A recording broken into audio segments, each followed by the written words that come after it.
it's funny how it was actually discovered. I think it's almost 30 years now, really. But back in the 80s, there was a gentleman who was working on a project at a nuclear facility. And when they leave work, he would have to go through a detector to make sure that all the radioactivity was off of their bodies.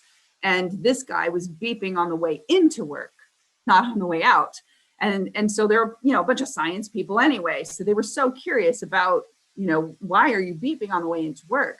And so they were able to take some of the devices that they had at work. And back then they weren't little like we have today, a little testing device. They were huge contraptions that they had to set up at this guy's house. His name was Stanley. And they found that his house had high radon gas. And it was the first time that had ever been even thought of. And so it started this whole thing. The EPA had no idea what to do with that. No one ever thought that was a thing, and they weren't even sure how to be able to test houses. And it was actually a pretty cool thing. I happen to know, I call him the grandfather of radon. I happen to know one of the gentlemen that was in on that project then with the EPA. And he owns a radon company today. He's in his elder years. And he's taught me that this topic has just evolved as they've learned about it. So it wasn't very popular to test for because they didn't know what they were looking at. They didn't have the right devices, but over time they were able to invent those things, create those things.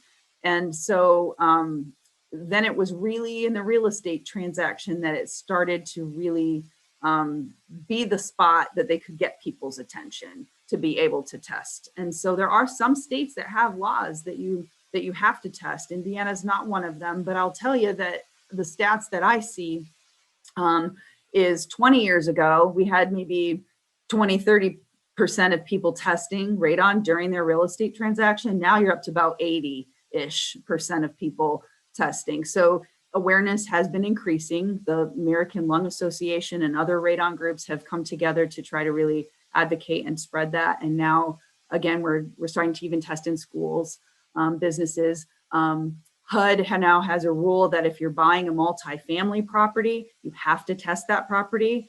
If you refinance, also, you have to test. And so we do see a lot of those commercial transactions too, with multifamily properties. So I'm talking about apartment complexes, senior living centers, places like that, that are testing now. So